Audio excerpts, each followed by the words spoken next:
குமுதம் ஆசிரியர் திரு எஸ்.ஐ.பி. அண்ணாமலை அவர் வாழ்ந்த காலம் 60 வருடங்களும் தன்னுடைய படத்தை குமுதம் இதழில் அவர் வெளியிட்டதில்லை. தொப்பியும் கண்ணாடியும் இருவருக்கு மட்டுமே இந்த உலகத்தில் முதன்மையான ஒரு அடையாளமாக இருக்கிறது என்று சொன்னால் அதில் என் தலைவன் எம்ஜிஆருக்கு பொருந்திய தொப்பியும் கண்ணாடி அதற்கு அடுத்தாற்போல் தமிழ்வாணன் அவர்களுக்கு தான்.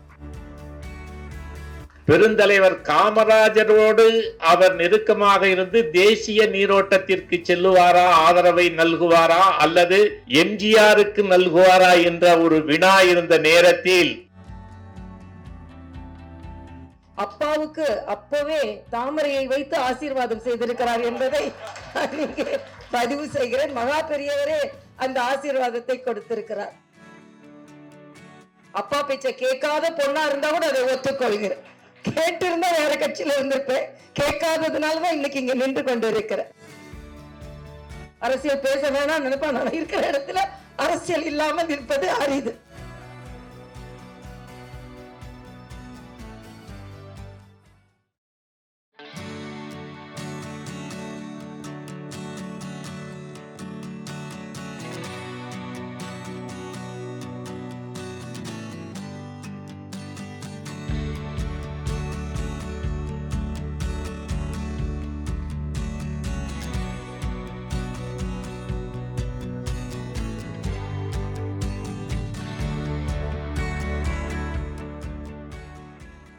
மேதகு ஆளுநர், மேனாள் ஆளுநர் அன்பு சகோதரி திருமதி தமிழிசை அவர்கள் தொலைபேசியிலே நான் தொடர்பு கொண்ட பொழுது நான் மிகப்பெரிய மரியாதை வைத்திருக்கிறேன் டிஆர் அவர்கள் மீது, எனவே நான் அவசியமாக வருவேன் என்று தொலைபேசியிலேயே ஒப்புக்கொண்டு இப்பொழுது திருவள்ளூரிலிருந்து கிளம்பி வந்ததினால்தான் சிறு தாமதம் ஆகிவிட்டது என்று சொன்னார்கள். மிக எளிமையான சகோதரி. அவரை பாண்டிச்சேரி ஆளுநர் மாளிகையிலேயே நான் சந்தித்திருக்கிறேன். அந்த அளவிற்கு மிகவும் எளிமையான ஒரு ஆளுநராக நான் அவரை அறிவேன். இரவு 1:30 எனக்கு புலனம் என்று சொல்லப்படுகின்ற வாட்ஸ்அப்பிலே செய்தி அனுப்பி நான் அவசியம் வந்து கலந்து கொள்கிறேன் என்று சொன்னார்கள். அவரை வருக வருக என்று நம்ம கரவொலியோடு வரவேற்று மகிழ்கிறேன். திரு சைதை துரைசாமி அவர்கள் இவர்களைப் போல மிகவும் எளிமையானவர். தன்னுடைய வருமானத்தில் பெரும் பங்கை சமூக நலனுக்காக செலவழிக்கின்ற அற்புதமான மனிதர். இவருடைய ஐஏஎஸ் நிறுவனத்தில் ஏராளமான அவர்கள் படித்து உயர் அதிகாரிகளாக அரசு பணியிலே அமர்ந்து வருகிறார்கள் என்பதை நாம் பார்க்கும் பொழுது மிகவும் மகிழ்ச்சியாக இருக்கிறது. திரு சைதை துரைசாமி அவர்களே நம் கரவொலியோடு வருக வருக என்று வரவேற்கிறேன். இந்த நிகழ்ச்சியின் இன்னொரு ஏற்பாட்டாளரான திரு நெல்லை பாலு அவர்கள் மதுரையில் சாலையோர வறியவர்களுக்கு நிறைய பேருக்கு உணவளிப்பதை பல ஆண்டு பழக்கமாக கொண்டிருக்கிறார்.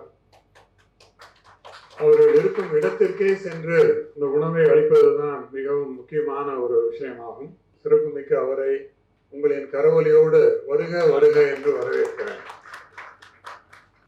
தினமலர் நாளிதழ் 4 தலைமுறைகளாக மிகச்சிறப்பாக வெற்றிகரமாக நடந்து கொண்டிருக்கிறது.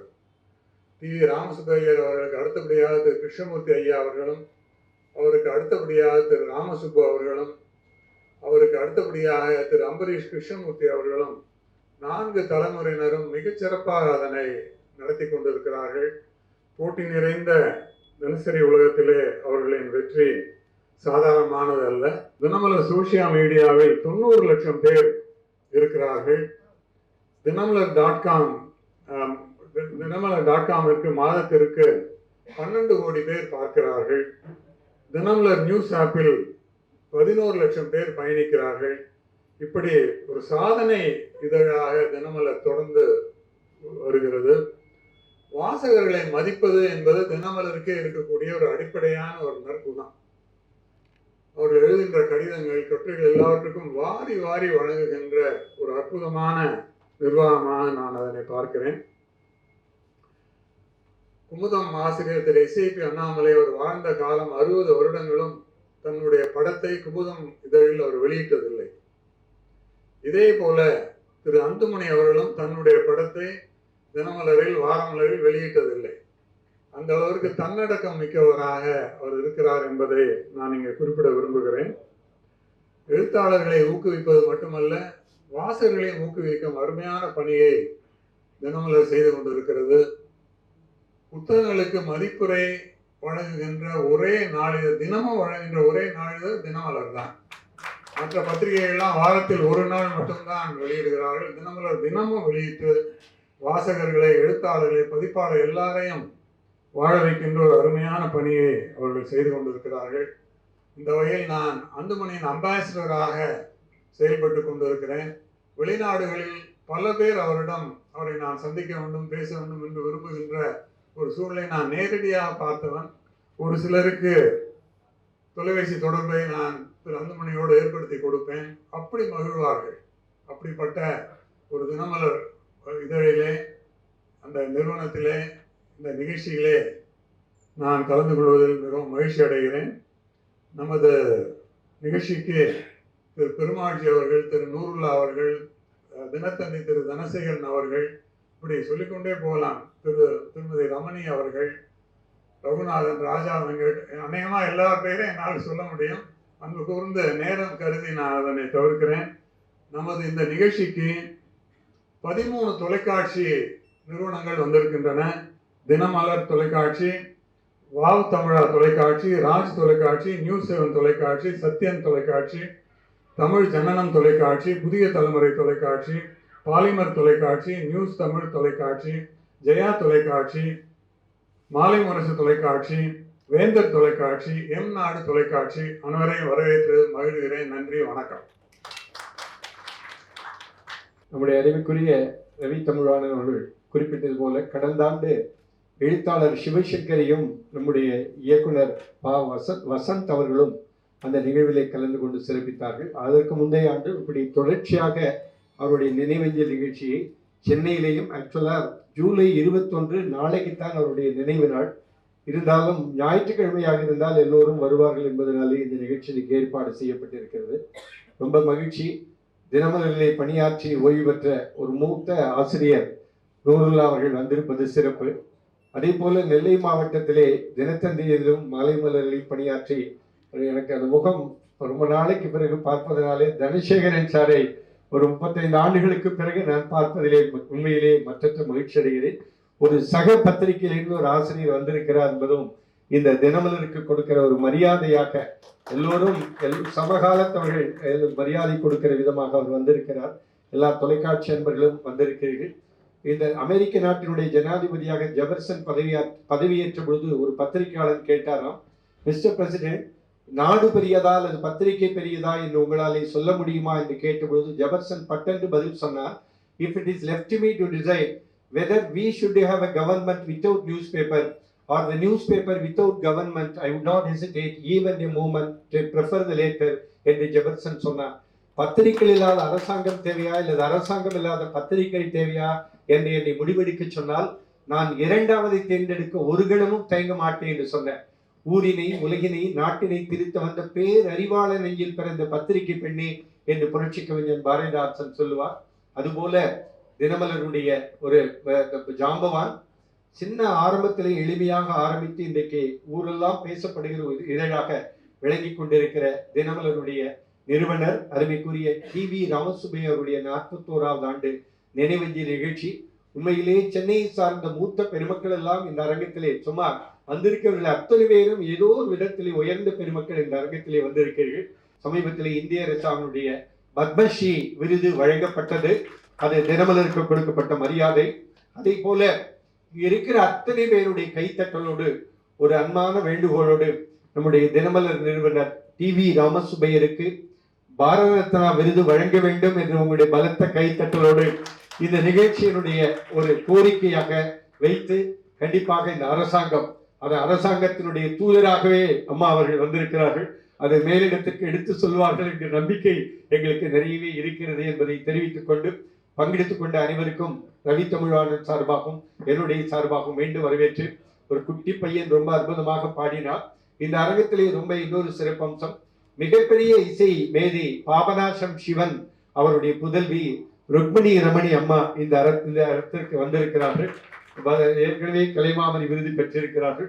அவர்களுக்கு கூட நீங்கள் சென்னையை சேர்ந்தவருக்கு பத்மஸ்ரீ விருது கொடுப்பதற்கு கூட நீங்கள் பரிந்துரை செய்யலாம் என்கிற அன்பான வேண்டுகோளை விடுத்துக் கொண்டு வந்திருக்கிற அத்தனை பேரையும் மீண்டும் வரவேற்று எங்கள் அன்பின் அடையாளமாக முதலில் நம்முடைய தமிழிசை சவுந்தரராஜன் அவர்களுக்கு இந்த சால்வையையும், நான் மீனாட்சி பட்டணத்திலிருந்து வருகை தந்திருப்பதால் மீனாட்சி விக்கிரகத்தையும் நம்முடைய ரவி தமிழ்வாணன் அவர்கள் வழங்கி கௌரவிக்கிறார்கள்.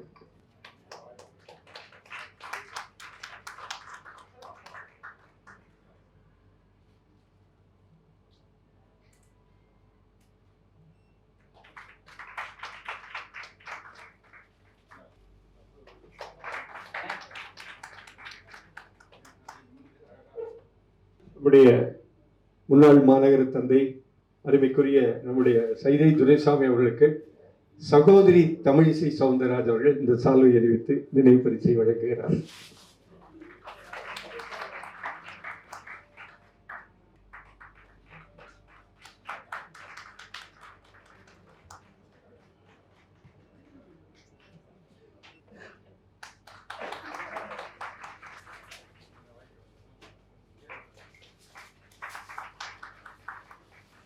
இப்பொழுது நம்முடைய முன்னாள் மாநகர தந்தை சைதை துரைசாமி அவர்கள் நம்முடைய டிவிஆர் அவர்களுக்கு நினைவஞ்சலி உரை ஆற்றுகிறார்.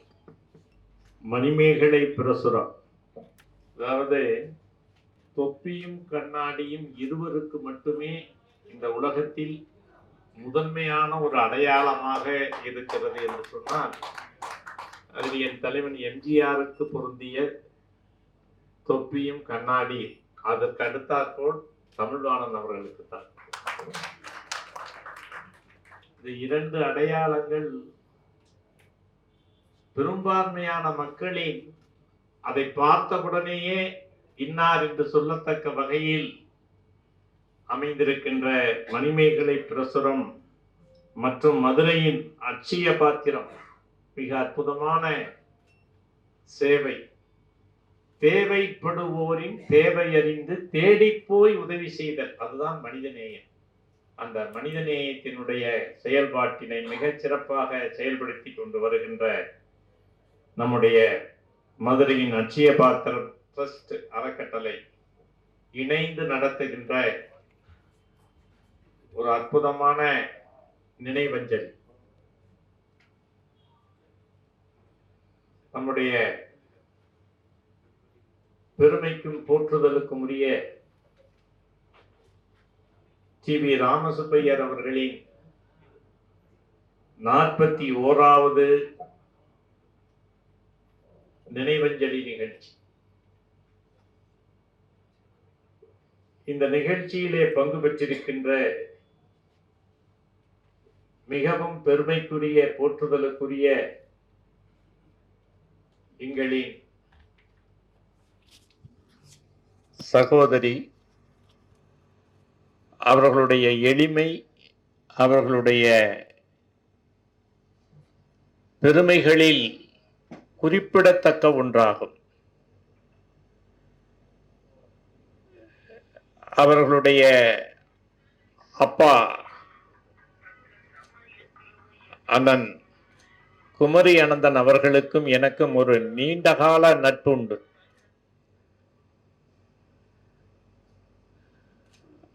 அவர் காக்கா தேக்கா என்ற கட்சியை ஆரம்பிக்கின்ற பொழுது கொடியெடுக்கும் தொண்டன் முடிவெடுப்பான் என்ற ஒரு அற்புதமான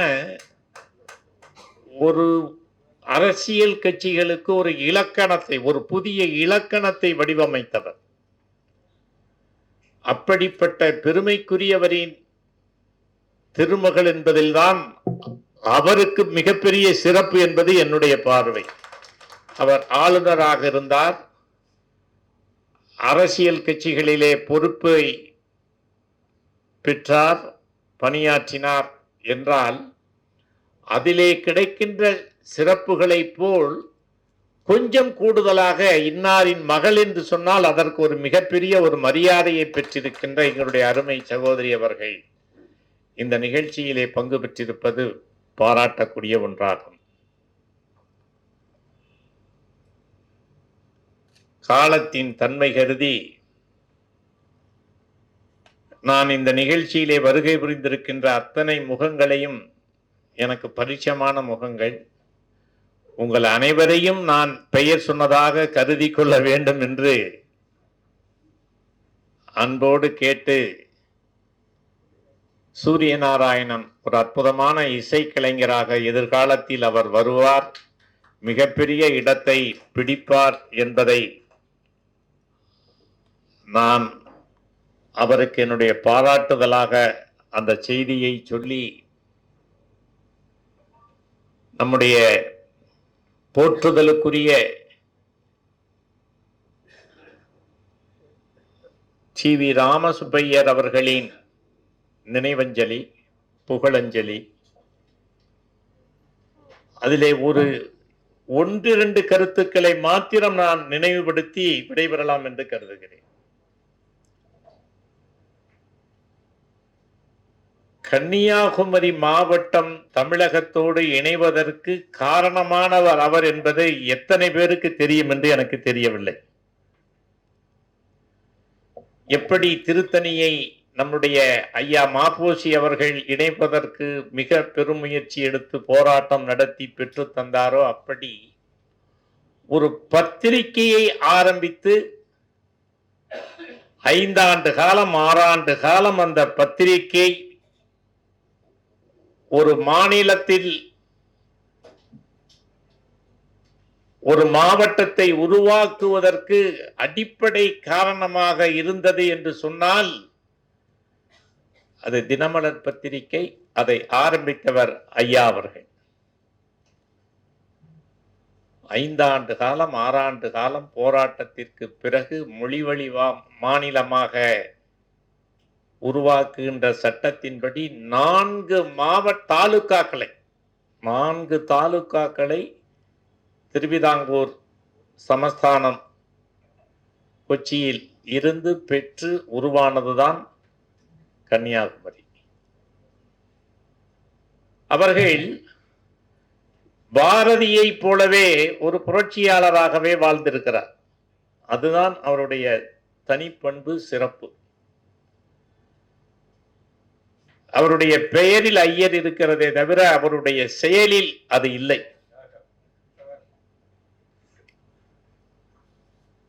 அவர் கிராப்பு வைத்திருக்கின்ற ஒரு புரட்சியை ஏற்படுத்தியவர். மொழிக்கும் சரி, தேசியத்திலும் சரி ஒரு மிகுந்த ஈடுபாடு கொண்ட தமிழ் தேசியவாதி.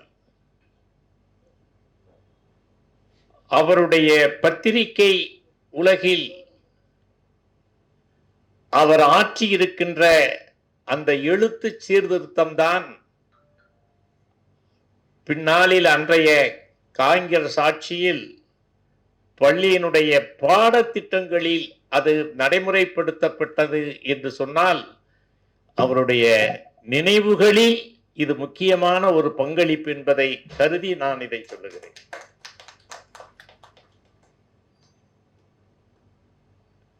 எனக்கு அவர் மீது ஒரு ஈடுபாடு வர அடிப்படை காரணம் என்ன தெரியுமா? 1972ஆம் ஆண்டு புரட்சி தலைவர் எம்ஜிஆர் திமுகவை விட்டு நீக்கிய பொழுது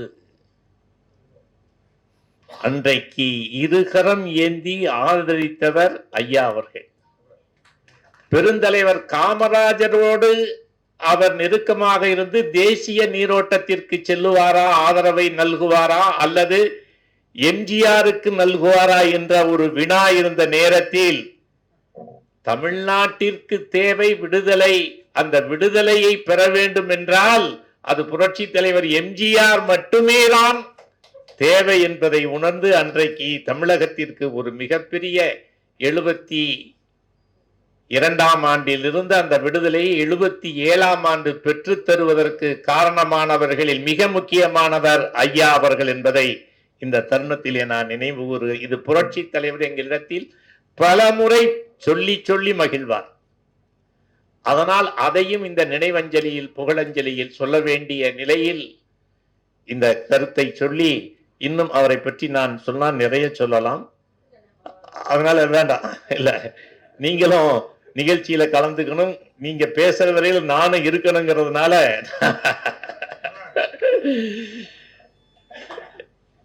தேசியத்தையும் தமிழையும் பாதுகாக்கின்ற வகையில் பணியாற்றி வருகின்ற தினமலர் இதழுக்கும் நன்றி பாராட்டி, ஐயா அவர்களின் பெருமைமிக்க புகழினை நினைவு கூறத்தக்க வகையில் இந்த நினைவஞ்சலியை ஏற்பாடு செய்த 2 நிறுவனங்களுக்கும் என்னுடைய நன்றியையும் பாராட்டுதலையும் தெரிவித்து விடைபெறுகிறேன். நன்றி, வணக்கம். ஐயா அவர்கள் தொப்பி கண்ணாடியை பற்றி சொன்னார்கள். முதலில் தொப்பி கண்ணாடி அணிந்தது என் தந்தை தமிழ்வாணன் தான். அதுக்கு ருசு இருக்கிறது. எம்ஜிஆர் அவர்கள் நான் ஏன் பிறந்தேன் என்ற தன் வாழ்க்கை கட்டுரையை ஆழ்ந்த விடலில் எழுதும் பொழுது, ரசிகர்கள் வரும்பொழுது ஒவ்வொரு முறையும் மேக்கப் போட்டு விக்கு வைத்து வைப்பதெல்லாம் கடினமாக இருப்பதனால என்ன செய்யலாம் என்று யோசித்தேன். தமிழ்வாணன் பாணியை பின்பற்றினேன். உடனே தொப்பியையும் கண்ணாடியும் மாட்டிக்கொண்டு உடனே என்னால் ரசிகர்களை சந்திக்க முடிந்தது என்று அவர் சொன்னார். இருவருமே இல்லை, நான் சொன்னதுதான், நான் என்ன வேணா சொல்லலாம். ஆனால் ஆனந்த விகடனில் எம்ஜிஆர் அவர்கள் இதனை பதிவு செய்திருக்கிறார்கள் தன்னுடைய வாழ்க்கை சரிதத்திலே. அப்பாவின் தொப்பி எனக்கு தேவைப்படுகிறது, போட வேண்டும். சகோதரர் லேனா கண்ணாடி போட்டு கொண்டிருக்கிறார். அந்த தொப்பி கண்ணாடி லட்சணையை நான் என்னுடைய இதயத்திலேயே, ஐயா பாருங்க,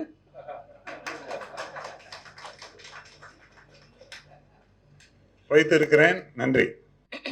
இங்கு கூடி இருக்கும் அனைவருக்கும் முதற்கண் என் வணக்கத்தை தெரிவித்து, முதலில் சற்று காலதாமதமாக வந்ததற்கு எனது மன்னிப்பை வேண்டும் என்று கேட்டுக்கொண்டு, அண்ணன் சைதை துரைசாமி அவர்கள் ஒரு பல ஆட்சியாளர்களை உருவாக்கியவர் என்று மட்டுமல்லாமல், அவர் சென்னைக்கு தலைவராக இருந்து பணிபுரியும் காலத்தில் அவரது சிறப்பான செயல்பாடுகளை அறிந்தவர் என்ற முறையில் அவரோடு இந்த நிகழ்ச்சியில் கலந்து கொள்வதில் உண்மையிலேயே பெருமகிழ்ச்சி அடைகிறேன்.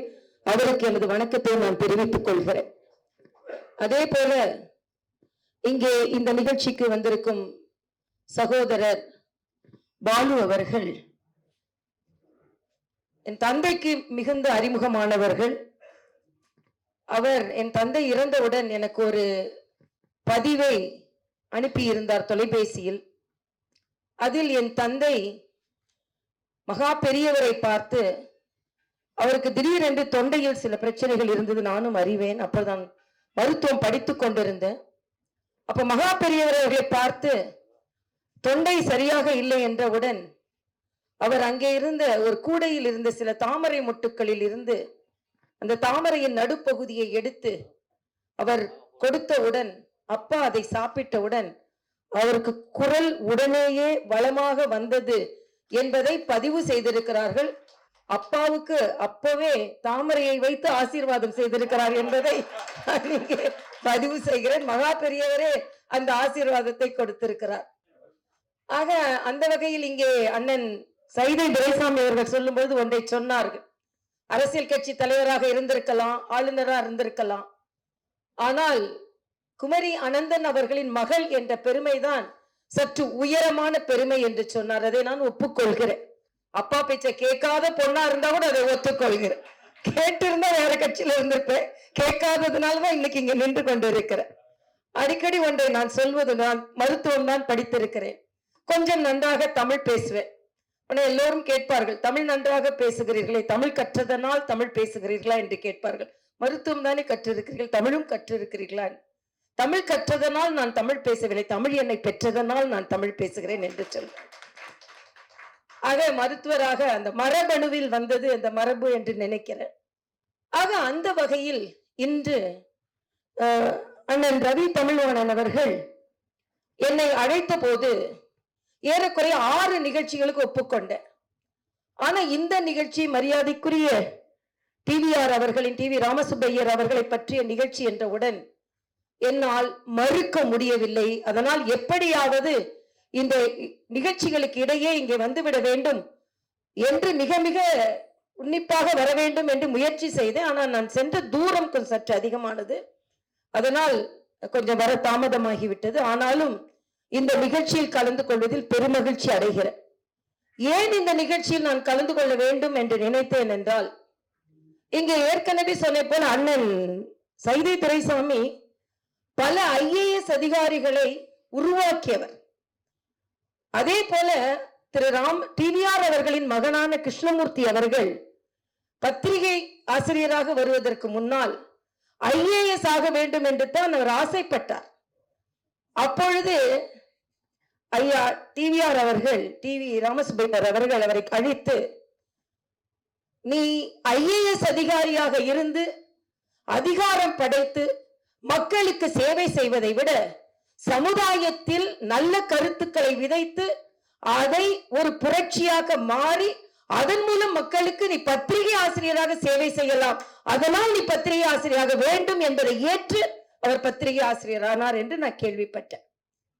ஆக தன் மகன் IAS அதிகாரி ஆகணும், அப்படி ஆகணும் இப்படி ஆகணும் என்றுதான் நினைப்பார்கள். ஆனால் பத்திரிகை துறை மேம்பட்ட துறை என்பதை அவர் பதிவு செய்தது மட்டுமல்லாமல், இங்கே அண்ணன் சைதை துரைசாமி சொல்லும்போது ஒன்றை சொன்னார். 1972 மரியாதைக்குரிய எம்ஜிஆர் அவர்கள் அப்பொழுதுதான் திராவிட முன்னேற்ற கழகத்தில் இருந்து வெளியே வந்து அவர் இன்று தனி இயக்கத்தை ஆரம்பிக்கின்ற நேரத்தில் தமிழ்நாட்டிற்கு விடுதலை வேண்டும் என்பதற்காக, தமிழ்நாட்டிற்கு விடுதலை வேண்டும் என்பதற்காக MG ராமச்சந்திரனை மரியாதைக்குரிய தினமலர் ஆசிரியர் ராமசுப்பையர் ஆதரித்தார் என்று சொன்னார். இன்றும் அதே சூழ்நிலை தான் வந்திருக்கிறது. தமிழ்நாட்டிற்கு விடுதலை வேண்டும் என்பதற்காகத்தான் எம்ஜிஆர் அவர்கள் உருவாக்கிய கட்சியோடு தேசிய கட்சியாக நாங்கள் இணைந்திருக்கிறோம். தமிழ்நாட்டிற்கு விடுதலை வேண்டும் என்பதற்காகத்தான். ஆக வரலாறு மறுபடியும் வருகிறது என்பதுதான். அரசியல் பேச வேணாம் நினைப்பா, நான் இருக்கிற இடத்துல அரசியல் இல்லாமல் இருப்பது அரிது. இன்னொன்று, என்னை இங்கே ஏன் அழைத்தார்கள், அண்ணன் ஒரு அவசரமா கூப்பிட்டு ஏன் என்னை அழைத்தார் என்று எனக்கு ஒன்று தோன்றியது.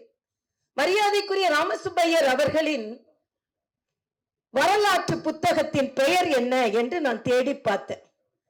அதன் பெயர் கடல் தாமரை. ஆக அந்த தாமரையை பேசுவதற்கு இந்த தாமரை அழைத்தார்கள் என்று நான் நினைத்துக் கொண்டேன். ஆக கடல் தாமரையை பார்க்கும் பொழுது இந்த தாமரை சரியான நபராக இருப்பாரோ என்று அழைத்தார் என்பது மட்டுமல்ல, அவரின் வாழ்க்கை காலம் திருவனந்தபுரத்தில் ஒன்றுபட்ட திருவிதாங்கூர் சமஸ்தானத்தில் ஆரம்பிக்கப்பட்டு இருக்கிறது. நானும் அந்த வகையில் அவளை அந்த ஊரை சார்ந்தவர் என்ற வகையில், இன்னொன்று எங்கள் குடும்பத்தை சார்ந்த அப்பாவோட மாமா எல்லாருமே இந்த திருவிதாங்கூர் சமஸ்தானத்தில் இருந்து குமரி பிரிய வேண்டும் என்பதற்காக, உருவாக வேண்டும் என்பதற்காக போராடியவர்கள். அதில் அவருக்கும் ஒரு பங்கு என்ற வகையில் அதற்காகவும் குமரியின் குமரியான என்னை அழைத்தார்களோ என்றும் நான் நினைத்தது உண்டு. இன்னொன்று, அவரின் வாழ்க்கை வரலாறை படிக்கும் பொழுது கன்னியாகுமரி, அதாவது காஷ்மீர் முதல் கன்னியாகுமரி என்று சொல்லுகிறோம்.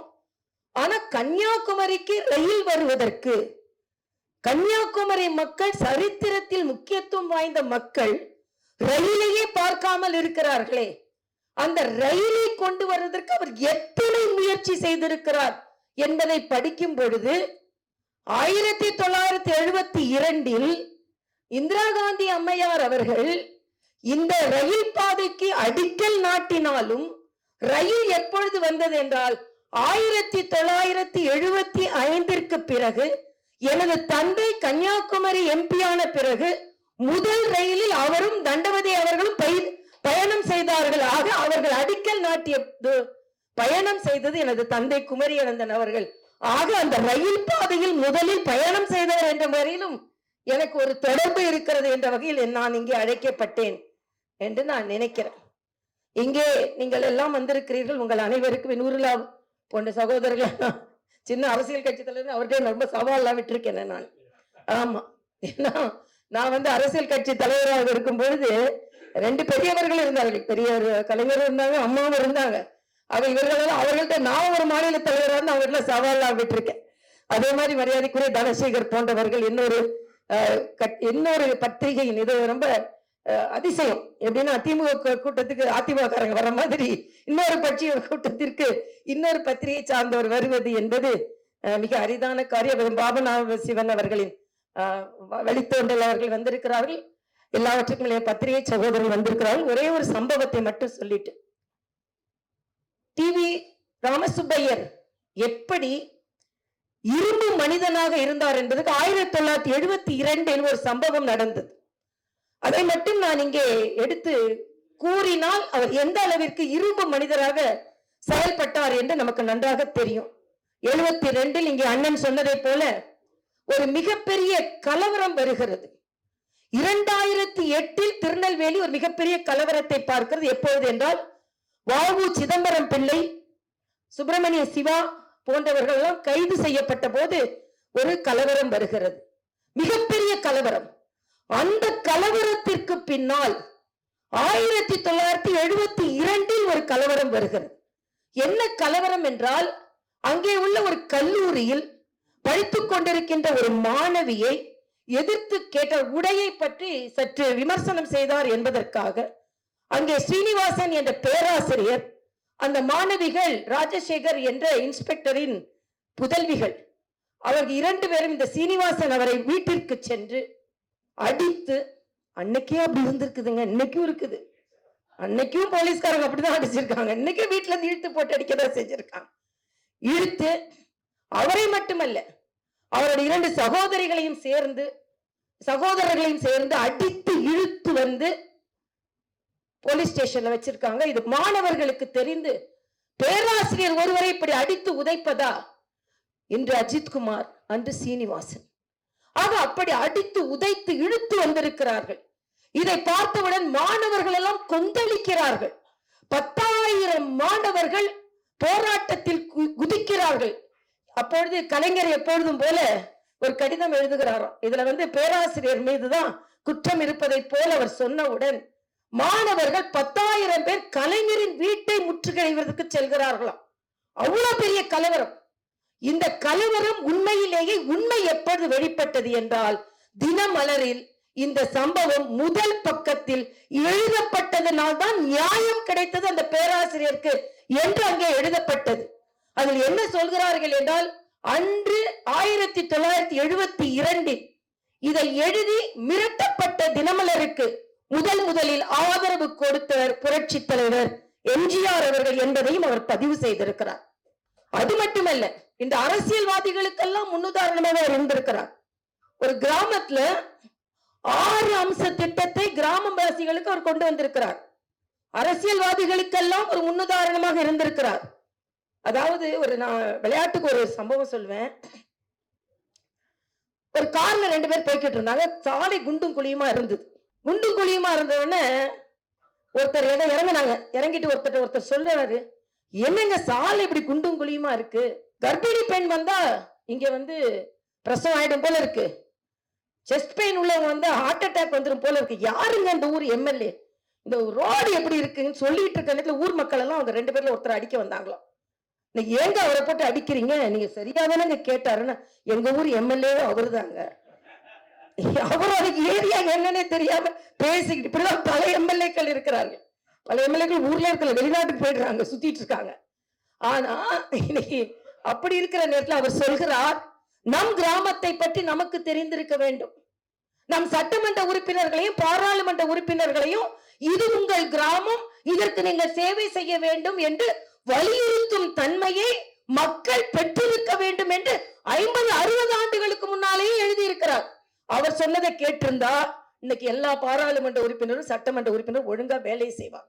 மக்கள் மறந்து விடுகிறார்கள், அடுத்த தேர்தலுக்கு வருவார்கள், எதை பற்றியும் தெரியாது, அவங்க முகத்தையும் 5 வருஷம் கழிச்சுதான் பார்ப்பாங்க. ஆனால் சிலரை கொடுக்கிறார்கள் என்ற வகையில் கொடுப்பதை வாங்கிவிட்டு சத்தியத்திற்கு பயந்து வாக்குகளையும் போட்டு விடுகிறார்கள். வாக்குகளை வாங்கியவர்கள் மறுபடியும் சுருட்ட ஆரம்பித்து போய்கொண்டே இருப்பார்கள். அவ்வளவுதான். ஏன்னா அடுத்த தேர்தலில் பார்த்து கொள்ளலாமே. ஆக டிவி ராமசுப்பையர் போன்றவர்களாம் புரட்சியாளர்களாக இருந்தார்கள். இனிமேலாவது மக்கள் அவர்களின் வாழ்க்கையில் அவர்கள் என்ன சொன்னார்கள் என்பதை கண்டுபிடித்து தேடி கண்டுபிடித்து படிக்க வேண்டும் என்று கேட்டு, நல்லதொரு நிகழ்ச்சியில் கலந்து கொண்ட ஒரு பெருமையோடு, அது மட்டுமல்ல அவரோட சமுதாய பார்வை எப்படி இருந்தது, மரியாதைக்குரிய காமராஜர் அவரை சந்தித்திருக்கிறார், மரியாதைக்குரிய பெரியார் அவரை சந்தித்திருக்கிறார், ராஜாஜி அவரை சந்தித்திருக்கிறார். இன்னைக்கு ஒரு கட்சி தலைவரை பார்த்து சந்திச்சுட்டு உண்மையிலேயே போனா உடனே கூட்டணியா அதுன்னு சொல்லி சோசியல் மீடியால வந்து பத்திரிகை தம்பிகள்லாம் எழுதி உண்மையிலேயே தலைவர்களை சந்திக்க முடியாத சூழ்நிலையில் இருக்கின்ற காலத்தில் மாற்று கட்சி அரசியல் தலைவர்களையும் ஒரே நேரத்தில் சந்தித்து பல திட்டங்களை அவர்களுக்கும் பதிய வைத்து ஒரு சமுதாயவாதியாக வலம் வந்த ஒரு மகா பெரியவரை இங்கே பேணி போற்றுவதில் நான் பெருமை அடைகிறேன்.